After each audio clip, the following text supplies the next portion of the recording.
वन्देऽहं श्रीगुरः श्रीयुतपदकमलं श्रीगुरुन् वैष्णवांश श्रीरूपं साग्रजातं सहगण रघुनाथानितं तं सजीवं साद्वैतं सावधूतं परिजनसहितं श्रीकृष्णचैतन्यदेवं श्रीराधाकृष्णपादान् सहगण ललिता श्रीविशाखान्वितांश्च। श्रीमद्भागवतम तृतीय स्कंद द्वितीय अध्याय श्लोक 1। श्रीशुक उवाच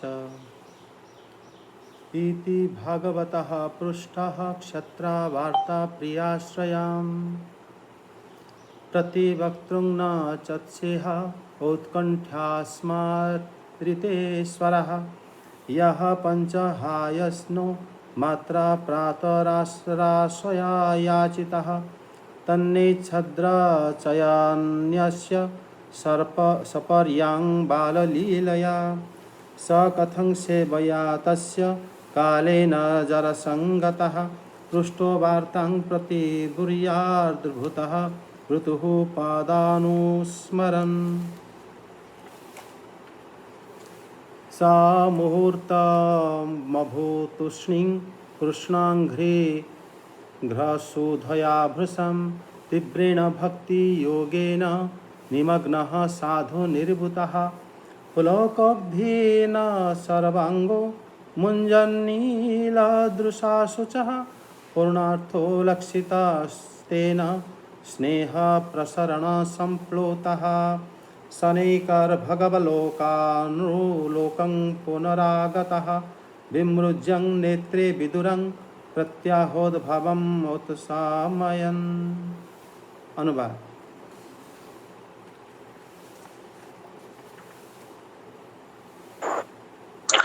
उद्धव जी द्वारा भगवान की बाल लीलाओं का वर्णन। श्री सुखदेव जी कहते हैं, जब विदुर जी ने परम भक्त उद्धव से इस प्रकार उनके प्रियतम श्री कृष्ण से संबंध रखने वाली बातें पूछी, तब उन्हें अपने स्वामी का स्मरण हो आया और वह हृदय भर आने के कारण कुछ भी उत्तर ना दे सके। जब ये 5 वर्ष के थे, तब बालकों की तरह खेल में ही श्री कृष्ण की मूर्ति बनाकर उसकी सेवा पूजा में ऐसे तन्मय हो जाते थे कि कलेवे के लिए माता के बुलाने पर भी उसे छोड़कर नहीं जाना चाहते थे। अब तो दीर्घ काल से उन्हीं की सेवा में रहते रहते ये बूढ़े हो चले थे। अतः विदुर जी के पूछने से उन्हें अपने प्यारे प्रभु के चरण कमलों का स्मरण हो आया। उनका चित्त विरह से व्याकुल हो गया। फिर वे कैसे उत्तर दे सकते थे। उद्धव जी श्री कृष्ण के चरणारविंद मकरंद सुधा से सराबोर होकर 2 घड़ी तक कुछ भी नहीं बोल सके। तीव्र भक्ति योग से उसमें डूबकर वे आनंद मग्न हो गए। उनके सारे शरीर में रोमांच हो आया तथा मुंदे हुए नेत्रों से प्रेम के आंसुओं की धारा बहने लगी। उद्धव जी को इस प्रकार प्रेम प्रवाह में डूबे हुए देखकर विदुर जी ने उन्हें कृत्य कृत्य माना। कुछ समय बाद जब उद्धव जी भगवान के प्रेम धाम से उतरकर पुनः धीरे धीरे संसार में आए, तब अपने नेत्रों को पहुंचकर भगवत लीलाओं का स्मरण हुआने से विस्मित हो विदुर जी से इस प्रकार कहने लगे। भगवान के चातुर्य का स्मरण करके आश्चर्य से होते हुए विदुर जी से कहे। विदुर जी को उन्होंने माने वो बड़े आश्चर्य हो गए थे उद्धव जी के भाव को देखकर। और ये बात वर्णन कर रहे हैं श्री शुकदेव गोस्वामी। श्री शुकदेव बात कह रहे हैं कि विदुर जी जैसे भगवान श्री कृष्ण के विषय में प्रश्न करें, उनको औत्कंठात् स्मृति स्वरः प्रतिवक्तुं च न उत्स्य है। उत्कंठा बस उत्तर नहीं दे सके। जब उनको प्रश्न करें तो शुकदेव गोस्वामी पाद अपने आप को वहाँ से तटस्थ रखकर इसको वर्णन कर रहे हैं। अगर शुकदेव गोस्वामी पाद स्वयं भी अगर उनको सीधा श्री कृष्ण के संबंध प्रश्न करो वो भी नहीं बता पाएंगे, लेकिन ये अन्य का प्रसंग है इसीलिए बता रहे हैं कि उन्होंने ऐसा ऐसा हुआ था उनके साथ। मतलब उनकी दशा को वर्णन कर रहे हैं। कृष्ण के संबंध के प्रश्न को स्वयं अगर उनको भी ऐसे प्रश्न अगर पूछा जाता वो भी नहीं बता पाते। मतलब यहाँ पर वो तटस्थ होकर वो भाव को वर्णन कर रहे हैं, नहीं तो दूसरों को भाव पता भी नहीं चलता कि उद्धव जी खाली उत्तर ये दे, इतना ही पता चलता। लेकिन भागवतम में भक्तों के लक्षण, भगवान की क्या सुनकर भक्तों के मन में क्या हो रहा है, ये बात भी बताया जाता है, जो कि भगवान के बारे में संपूर्ण ज्ञान को प्रदान करता है। यहाँ पर जो प्रबल इच्छा, भगवान के विषय में पूछे जाने पर प्रबल इच्छा उद्धव जी का एकमात्र श्री कृष्ण ही प्राण है, इसीलिए उनको भगवान याद आने से उत्तर नहीं दे पाए। प्रश्न का उत्तर है, प्रश्न देखे कि जिनके संबंध में है वही उनके प्राण है और वही उनके सब कुछ है। मत सर्वस्व पादाम्बजो राधा मदन मोहन, मर्या सब कुछ है। जो उनको संबंध में जैसे प्रश्न पूछा गया तो उनको वो सहसा उत्तर नहीं दे पाए। सहसा कि मैं कैसे क्या बताऊं, क्या उत्तर दूं। और इस बात को शुकदेव गोस्वामी पाद ने 6 श्लोक में वर्णन करे हैं आगे, कि जो वो कह रहे हैं कि पांच हायनो मात्रा प्रातराशय याचितः बाल लीलया यस्य सपर्यांग रचयन न इच्छे। इच्छा कर मतलब वो इच्छा ही नहीं करते थे, न इच्छे। क्या इच्छा नहीं करते थे? खाने के लिए। बच्चे जब 5 वर्ष में थे, जब श्री भगवान की पूजा में इतना मग्न होते थे, अगर उनको खाने के लिए बुलावा भेजो बा आवाज़ लगाओ तो नहीं आते थे। मतलब आते थे लेकिन उनका इच्छा नहीं होता था। मतलब इच्छा कृष्ण के प्रति उनकी इच्छा था। यहाँ पर अगर 5 वर्ष में ही ऐसा उनके हाल था, अभी तो वो आगे श्लोक में करें, तस्य सेवया कालेन जरसंगतः सपृष्टः सन भातृपदावनुस्मरन् भर्तुः वार्ता पृष्ठं कथं प्रतिबिभ्राय। वो कैसे उत्तर दें? अभी तो वो बूढ़े हो गए हैं। यहाँ बूढ़ा शब्द का अर्थ होता है परिपक्व हो गए हैं। जब वो बच्चे थे, अगर वो इतने प्रेम करते थे, सोचो अभी वो उनका प्रेम कितना परिपक्व हो गया होगा। क्योंकि उसके बाद श्री भगवान का सहित वो संग करें, एवं श्री भगवान का सहित प्रकट लीला में सक्रिय अंश लिए थे और उद्धव जी भगवान के साथ ही प्रत्येक लीला में वो आस्वादन करे हैं। पहले तो बचपन में तो वो श्री भगवान को मतलब पूजा करते थे। हाँ, जब पूजा करते थे उस समय यह हाल था। तो जब वो प्रत्यक्ष उनके साथ रहे हैं और इतने परिपक्व हो गए हैं, जहाँ पर यहाँ वृद्धावस्था लिखा गया, यहाँ पर वृद्धा के अर्थ हो गया परिपक्व हो गए, बूढ़ा नहीं हो गए थे, मतलब वो इतने परिपक्व हो गए थे। तो उस समय वो कैसे आएंगे, कैसे उत्तर दें? दूसरा अर्थ ये भी है कि भगवान की विरह के कारण उनको उनका जो रूप व उनका जो स्वरूप था वो दूसरों लोगों को मोहित करता था, इसलिए वृद्ध शब्द भी है। और यहाँ पर लेकिन वो इतना परिपक्व हुए थे, वृद्ध शब्द का अर्थ भी परिपक्व होता है। और वो कैसे आ सकते? क्योंकि उसके बाद सुखदेव गोस्वामी कह रहे हैं कि वो कैसे उत्तर देते। पहले अगर ये हाल था, अब तो और ज़्यादा हो गया होगा। इसीलिए सुखदेव गोस्वामी को दृष्टि से अगर देखो तो ये बहुत ज़्यादा ही भक्ति में परिपक्व हो गए थे। भगवान श्री कृष्ण के चरण कमल की सुधा से सरोवर की तीव्र भक्तियों के कारण उनमें डूबकर आनंद मग्न हो गए और एक मुहूर्त तक कुछ नहीं बोले। मतलब स मुहूर्तम तृष्णिम अभूत, एक मुहूर्त मतलब लगभग पौने घंटा 48 मिनट मान लो, बोले नहीं। जब बोले नहीं, उनके सामने जो बैठे उनको तो बैठ के देख रहे होंगे, वो तो प्रश्न पूछ के बैठ गए श्री विदुर जी, और उद्धव जी बोल नहीं पा रहे हैं। तो उनकी दशा को ये देख रहे हैं। ये बड़ा मतलब अलग स्थिति है। वो स्थिति को मतलब सुखदेव गोस्वामी पाद उसी को ही नोटिस करके वर्णन करें पहले, बाद में तो भगवान उन्होंने क्या बोले वो तो श्रवण कर ही लोगे। लेकिन उस समय दशा क्या था दोनों का, वो बताते हैं कि पुलकोद भिन्न सर्वांग मिलत दृशः शुचः मंजन स्नेह प्रसरसा प्लुतः पूर्णात्र तेन लक्षितः। जो उद्धव जी को इस दशा को जो विदुर जी देखे तो इनको देख के इनके मन में प्रेम आ गया कि कैसे भक्त हैं भगवान के। उद्धव जी के संपूर्ण शरीर में रोमांचित हो गया था। उनकी मूंदी हुई आंखों से आंसू बह चले थे और प्रेम प्रभाव के कारण उद्धव जी अपने आप मतलब ऐसे उद्धव जी का दशा देखकर विदुर जी कृत्य माने कि कम से कम ऐसे भक्तों के दर्शन हो गए। तो बुद्ध यहाँ पर विदुर जी अपने आप को बड़े कृतार्थ माने। विदुर जी के मतलब उद्धव जी का जो दर्शन हुआ था, कोई भक्त प्रेम में जब डूबा रहता है साधारण लोगों की नज़र में नहीं आते, वो अकेले में भजन करते समय ऐसे दशा को प्राप्त हो सकते हैं। लेकिन ये बात जब विदुर जी उनके सामने देखे तो निश्चित रूप से ही कृत्य हो गए।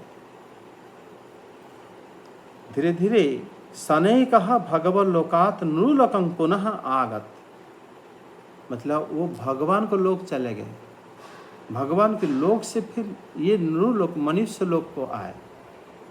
अर्थात जिस जगह में वार्तालाप हो रहा था मनुष्य लोक ही था। अर्थात अगर ये वार्तालाप वृंदावन में हो रहा था तथापि उस जगह को नृलोक कहे के वर्णन कर रहे हैं सुखदेव जी। क्योंकि जब हम भी जाते हैं ब्रज, हम उनको दिव्य धाम जो भगवत लीला जिस तरह भगवान कर रहे हैं वो दर्शन हम नहीं कर पाते हैं।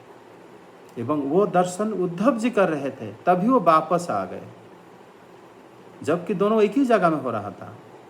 लेकिन जब वापस आए जहाँ पर आंखें खोले वो था नृलोक, और उस जगह में उन्होंने मतलब जैसे आंखें खोले तो वो धीरे धीरे भगवान को चातुर्य को स्मरण करके उन्होंने बोले। चातुर्य मतलब उनको दुख नहीं लगा, भगवान की मतलब चातुर्य मतलब भगवान किस प्रकार मतलब बड़े चतुराई से भगवान लीला करते हैं उसी को जब स्मरण करे फिर आंखें खोले फिर बता पाए।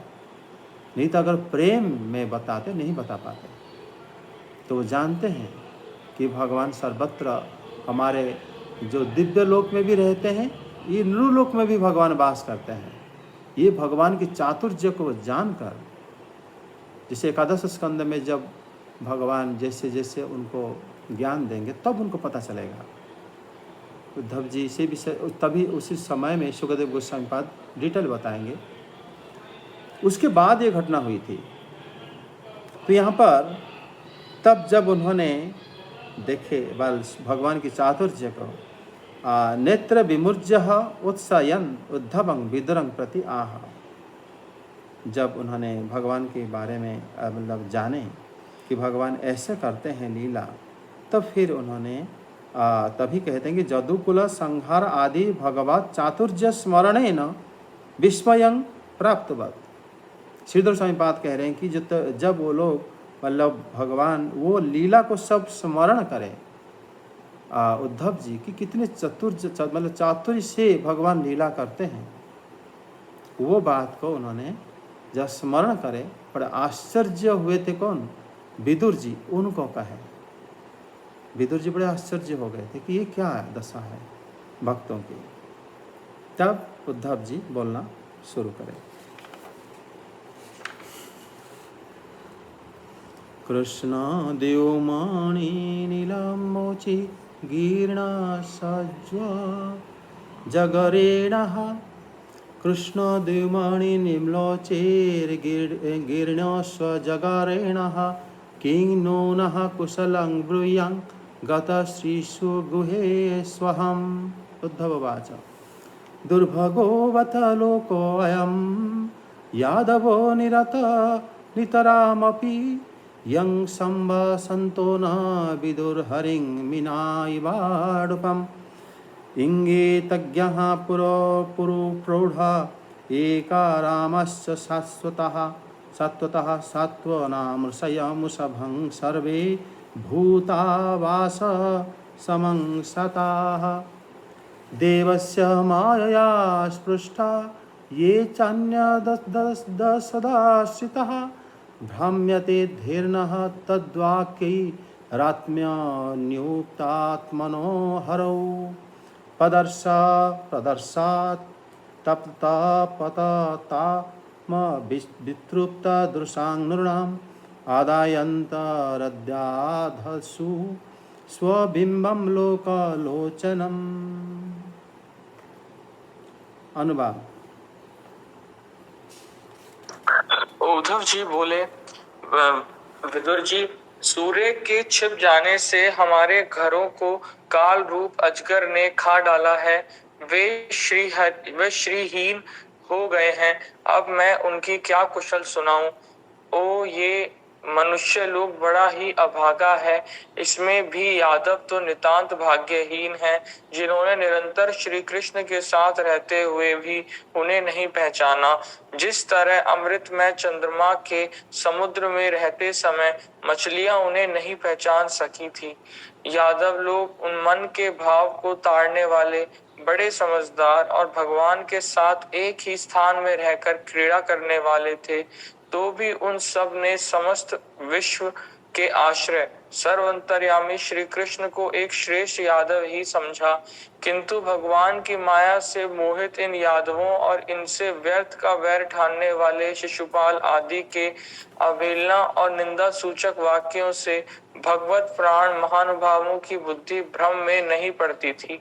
जिन्होंने कभी तप नहीं किया, उन लोगों को भी इतने दिनों तक दर्शन देकर अब उनकी दर्शन लालसा को तृप्त किए बिना ही भगवान श्री कृष्ण अपने त्रिभुवन मोहन श्री विग्रह को छिपाकर अंतर्धान हो गए हैं और इस प्रकार उन्होंने मानो उनके नेत्रों को ही छीन लिया है।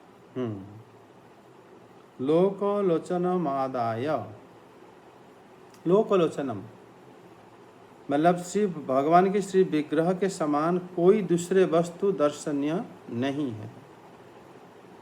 तो यहाँ पर उद्धव जी धीरे धीरे बता रहे हैं, कृष्ण द्युमणि, कृष्ण रूपी सूर्य द्युमणि निम्लोचे, जब वो अस्त हो गए हैं, अभी दिख नहीं रहे, उन्होंने अस्त शब्द, निम्लोच शब्द उद्धव जी बोले हैं, अर्थात तो हमें नहीं दिख रहे हैं लेकिन उपस्थित हैं। सूर्य जैसे आकाश में रहता है, एक जगह में रहता है दिखता है, दूसरी जगह में नहीं दिखता, तो इसी में कम से कम ये ढाढ़स तो मन में रहेगा, ये तो रहेगा कम से कम सूर्य तो है। ऐसा तो नहीं कि वो संपूर्ण रूप पे अस्त मतलब चलेगा और दिखेंगे ही नहीं, ऐसा नहीं है। श्री भगवान हमें नहीं दिख रहे हैं, हमें नहीं दिख रहे हैं। अस्त हो जाने के कारण अजगरेण गिरणेषु गतश्रीषु गृहेषु अहम किंगनु नाह कुशलं ब्रिया। मैं क्या अच्छा बात बताऊं, क्या कुशल बताऊं। कुशल किन के बारे में पूछे थे? सारे यदुवंशियों के बारे में, पांडवों के बारे में। तभी वो कह रहे हैं कि अहम कीनो ना कुशलं ब्रियाम, कि अजगरेण गिरणेषु गतश्रीषु, हमारे घरों को काल रूपी अजगर निगल लिया है। फिर इस तरह स्त्रीहीन अपने घर का मैं क्या अच्छा बताऊं।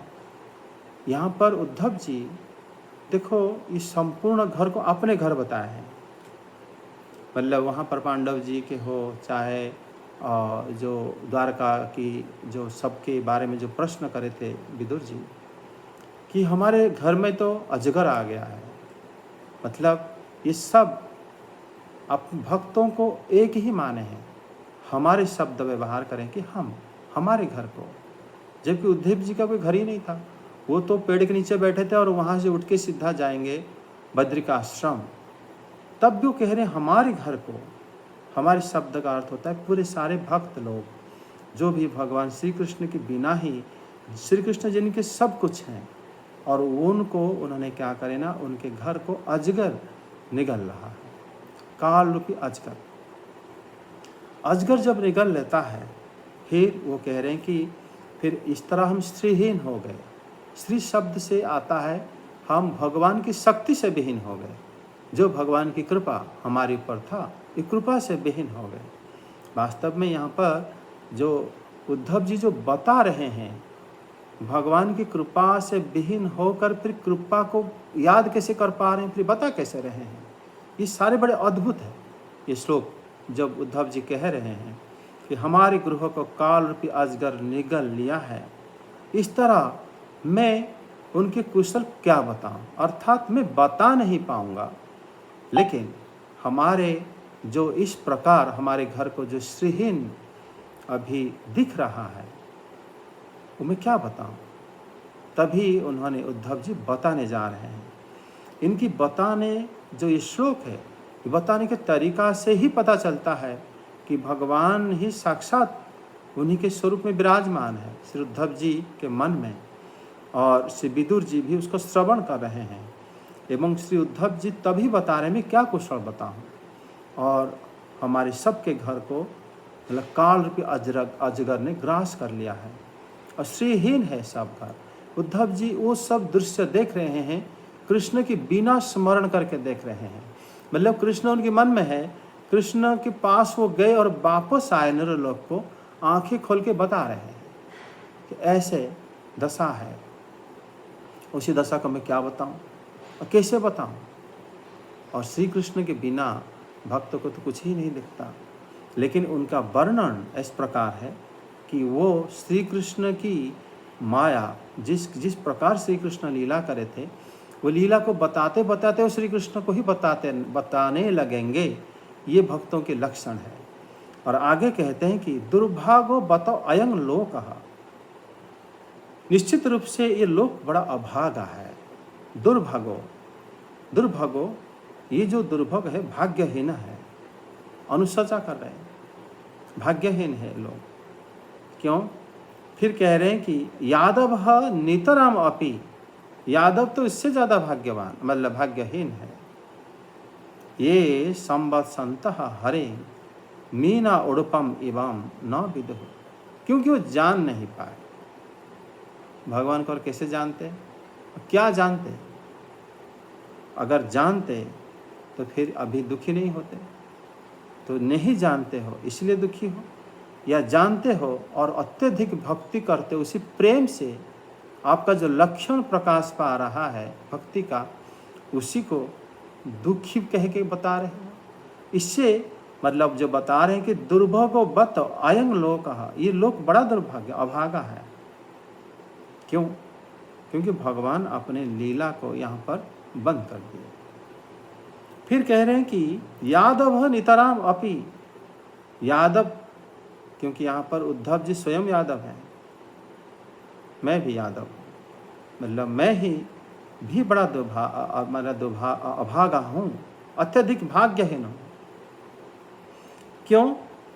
क्योंकि ये संवत्संतः, मतलब हम उनके साथ रहते हैं, फिर भी न विदु, हम नहीं जान पाए। क्या नहीं जान पाए? भक्ता माम अभिजानन्ति, मेरा भक्त ही मुझे जानता है। यह क्या नहीं जान पाए उद्धव जी? सब जानते हैं, लेकिन उद्धव जी का वर्णन ही ऐसा, उपनिषद कहता है, जो बोलता है कि मैं भगवान को जानता हूँ, ब्रह्म को जानता हूँ, वास्तव में वो नहीं जानता। और जो बोलता है कि मैं नहीं जानता और अभागा हतभागा, वही वास्तव में भगवान को जानता है। ये उसके लक्षण है। उपनिषद में ऐसे ही वर्णन करता है।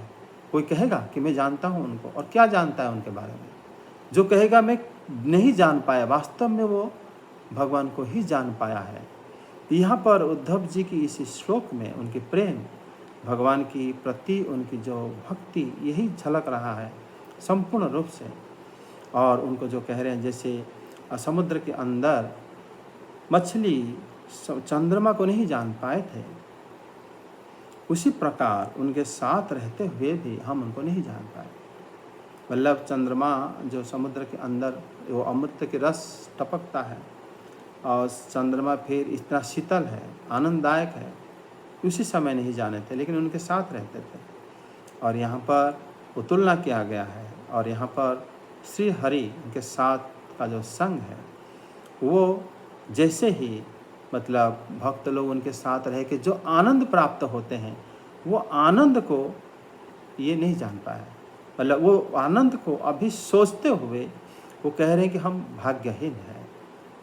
भाग्यहीन जब एक भक्त दूसरे भक्त से भगवान के बारे में चर्चा कर रहा है और भगवान की लीला को उनको याद कर रहे हैं, वो तुलना कर रहे हैं कि जब हम भगवान के साथ, जो श्री कृष्ण के साथ जब हम वार्तालाप करें प्रत्यक्ष रूप से और जैसे रहते हैं, वही स्वरूप व उसकी तुलना में अभी हम भाग्यहीन हैं।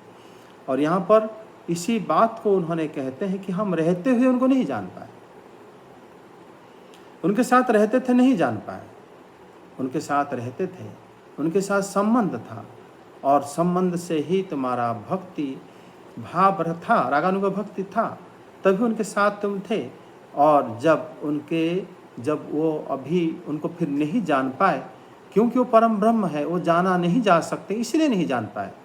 लेकिन तुम जानते हो तभी तो उन्हीं के बारे में अभी सोच के अपने आप को भाग्यहीन बोल रहे हो। अगर नहीं जानते तो भाग्यहीन किस बात का? भाग्यहीन तो तभी बोल पाते हैं ये जो कि यादव दुर्भाग्यवता अयं लोक, कि हम बड़े दुर्भाग्य हैं। तो इसमें यादव जो उद्धव जी स्वयं, यादव लोग भगवान को नहीं जान पाए, क्योंकि वो जाने नहीं जा सकते, इसलिए नहीं जान पाए।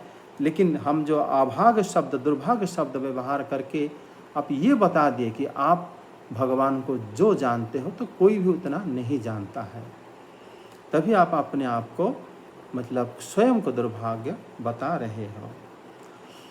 आगे बताते हैं कि श्री भगवान के मानसिक भावों को पहचानने वाले इंगितज्ञा पुरु प्रौढ़ा एक रामाश्च सर्वे सात्वतः, अत्यंत ज्ञानवान एवं श्री भगवान के साथ में रहने वाले सभी यादव संपूर्ण जगत के आश्रय मूर्त श्री हरि को यदुवंश में श्रेष्ठ मात्र ही जाने। सात्वताम ऋषक भम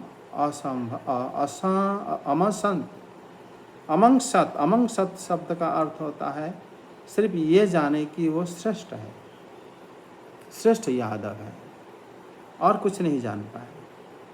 भगवान के मतलब मानसिक भावों को पहचानने वाले अत्यंत ज्ञानवान सभी यादव, इसमें अपने आप को भी गिन रहे हैं, वो भी बहुत ज्ञानी हैं उद्धव जी। सारे ज्ञानी लोग सिर्फ हम जानते थे कि वो हमारे यादव में से श्रेष्ठ यादव है, लेकिन ये नहीं जानते थे कि वो परमात्मा है और ये सारे जीव, सारे ब्रह्मर्षि, महर्षि, देवर्षि, सारे श्रेष्ठों के भी श्रेष्ठ हैं। जो सबके श्रेष्ठ हैं वो हमारे भी श्रेष्ठ हैं। इसलिए इसी वाक्य में कोई मतलब कमी नहीं है। जो उद्धव जी को जो ज्ञान आया था कि हम सिर्फ इतना जान पाए कि वो श्रेष्ठ हैं, तो श्रेष्ठ हैं यही जान पाए। और जो जैसे जो देश का प्रधान है वो राज्य का भी प्रधान है, वो गांव का भी प्रधान है, वो हमारे घर का भी प्रधान है, क्योंकि वो राजा है। उसी प्रकार भगवान सबके स्वामी हैं, वह सबसे सबके पूज्य हैं, वो हमारे भी पूज्य हैं और हमारे यादवों के श्रेष्ठ यादव हैं। हम इतना जान पाए भगवान के साथ संबंध, उनके साथ उनकी भक्ति, उनके भाव, माने संपूर्ण जगत के जो आश्रय हैं उन्हीं को हम सिर्फ इतना जानते थे कि वो हमारे ही श्रेष्ठ यादव। क्योंकि भक्त श्री भगवान को अपना परिवार, अपनी आत्मा, अपने साथ संबंधित जब कर देता है, उसी समय वो पूरा जगत के स्वामी जो परमात्मा भाव से ऊपर उठ जाता है। ब्रह्मेति परमात्मेति भगवानेति, जब भगवान को अपने साथ संबंधित कर देता है, जैसे श्री हनुमान जी वो जानते हैं कि प्रभु मेरे स्वामी है, मैं उनका दास हूँ। उसी समय जो भाव, जब भक्ति भाव में जब भक्त जुड़ जाता है, उस समय वो पूरे जगत की परमात्मा स्वरूप में सर्वत्र वास करते हैं। ये भाव भक्तों के अंदर उठ के वो भाव में पहुंच जाता है। तभी तो वो फिर मतलब आके भगवान के लिए लड़ाई करे, सब प्रकार लीला में सहायता करे। जब वो उसी ज्ञान में रह जाएं कि भगवान अरे उस सारे असुरों के अंदर भी है और मेरे अंदर भी है, वो ज्ञान जो है परमात्मा स्वरूप ज्ञान, वो ज्ञान में फिर जो युद्ध और लीला में सहायक नहीं हो सकता, वो ध्यान करके जंगल में बैठ के, गुफा में बैठ के भगवान को सिर्फ ध्यान करने की वो विधि है, वो है परमात्मा स्वरूप।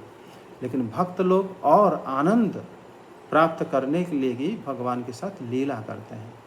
तो यहाँ पर उद्धव जी की जो भाव, यही भाव ही श्रेष्ठ है कि हम सिर्फ जान पाए कि मतलब भूत वासनम तंग सात्वताम ऋषक भम अमनसत, कि सिर्फ इतना जान पाए कि ये जो है सारे यादवों में श्रेष्ठ हैं, हमसे श्रेष्ठ हैं, इतना जान पाए थे। वो नहीं जानते थे कि सारे ब्रह्मांड से श्रेष्ठ हैं। तो ये भाव ही भक्त का अत्यधिक तीव्र भाव है, ये जो भाव से श्री उद्धव जी बता रहे हैं। तभी कहते हैं देवस्य माया सृष्टा, भगवान की माया से मोहित वाले यादव गण, श्री भगवान को बैर करने वाले शिशुपाल आदि के वाक्यों से भक्तों की बुद्धि इसीलिए भ्रमित नहीं होती थी कि वो भगवान को अपना प्राण मानते थे। मतलब यहाँ पर वो कह रहे हैं कि भगवान की माया से जो यादव मोहित होते थे, वो यही जानते थे कि हमारे बंधु हैं भगवान। शिशुपाल इत्यादि जो दुष्ट हैं तो भगवान से बैर करते हैं। ऐसे लोग वाक्यों को सुनकर भी जिन लोगों का चित्त सदा भगवान में लगा रहता था, उन मुझ जैसे भक्तों की बुद्धि भ्रमित नहीं होती थी। दूसरे लोगों की अज्ञानी की ही थी, मतलब दूसरे लोगों तो अज्ञान है थे ही, मतलब वो लोग जब देखते थे कि जो ज्ञानी भक्त होते थे वो मोहित नहीं होते थे, भ्रमित नहीं होते थे, जानते थे कि ये जो लीला भगवान कर रहे हैं, शिशुपाल आदि जो भगवान को मतलब ऐसे कटु वचन बोल रहे थे, श्री भगवान के लिए तो कटु वचन कुछ नहीं होता, वो लीला ही करते हैं।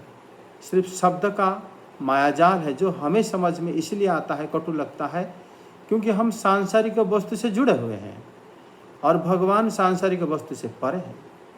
इसीलिए ये शब्द हमें अलग अर्थ देता है और भगवान के लिए अलग अर्थ हो जाता है। ये बात वो कहते हैं कि जो भक्तों की बुद्धि भ्रमित नहीं होती थी, और क्योंकि वो भगवान को अपना प्राण मानते थे। लेकिन यादव लोग जो मतलब भगवान की माया से मोहित हो जाते थे, यादव लोग, वो उनसे शत्रुता करते थे। ये भी मतलब रागानुगा भक्ति एवं और नॉर्मल भक्ति के बीच यहाँ पर प्रभेद बताए हैं श्री उद्धव जी, कि यादव लोग उनको शत्रु मानते थे क्योंकि वो श्री कृष्ण से प्रेम करते थे, श्री कृष्ण से संबंध था, संबंध रहने से ही वो उनको शत्रु समझते थे। इस संबंध ही उनका उसी प्रकार भाव है जैसे श्री हनुमान जी जब श्री मतलब लंका में जाके सबको दग्ध करके आ गए थे, तब भी श्री भगवान के प्रिय हुए थे। लेकिन वास्तव में अगर ऋषि के दृष्टि से देखोगे, जो थोड़ा नीचे स्थिति में रहते हैं, तो वो इसी को समझ भी नहीं पाएंगे। लेकिन भक्त इसी में आनंद पाता है। भक्त ये जानता भी है कि सर्वत्र श्री रघुनाथ वास करते हैं, उसके बावजूद भी ये लीला उन्हीं की इच्छा से ही होता है, ये भी जानते हैं, तभी वो आनंदित होते हैं कि भक्त सिर्फ भगवान के निमित्त मात्र उनके आनंद के लिए ही कार्य करते हैं। इस प्रकार जिन लोगों ने तपस्या नहीं की थी, ऐसे लोगों को भी इतने समय तक अपने शरीर का दर्शन कराकर वो तृप्त नहीं हुए थे, फिर वो अपने भगवान तिरोहित हो गए। लोग कह रहे हैं कि अतप्त तपस्याम, जो तपस्या नहीं करे थे, क्या तपस्या से भगवान प्राप्त होते हैं क्या? कि अगर कोई तपस्या करे थे तो तब उनको भगवान दर्शन देते। उद्धव जी स्वयं अपनी उत्तर खुद दिए हैं यहाँ पे। अतप्त तपसाम, जो तपस्या भी नहीं करे थे, अभिदृप्त दृशाम, उनको अपने दिव्य स्वरूप को दर्शन करा रहे थे। नृणाम स्वबिंबमम पदर्श्यः लोकलोचनम आदाय यस्तु अंततः, मतलब वो दर्शन तो करा रहे थे लेकिन वो तृप्त भी नहीं हुए थे कि वो अपने दर्शन तिरोहित कर दिए। मतलब यहाँ पर उद्धव जी कह रहे हैं कि पहले तो हम जो लोग तपस्या नहीं कर रहे हैं उनको दर्शन दिए, फिर उद्धव जी ये भी कह रहे हैं कि उनका दर्शन तृप्त भी नहीं हुआ था, उसी में उद्धव जी मतलब अपने बारे में भी बोल रहे हैं। तृप्त नहीं हुआ था, भगवान अंतर्धान हो गए, अर्थात तुम्हारे तृप्ति से व तुम्हारे तपस्या से श्री कृष्ण की कोई लेना देना नहीं है। वो स्वतंत्र है, स्वतंत्र ईश्वर है, उनकी इच्छा से वो दर्शन देते हैं, इच्छा से ही तिरोहित हो जाते हैं। सिर्फ इतना समझकर भी आप श्री कृष्ण को सर्वत्र दर्शन कर सकते हो। ये भाव जो है उद्धव जी इस प्रकार दिए हैं, उसमें बड़ा संक्षेप से ही हम चर्चा कर पा रहे हैं।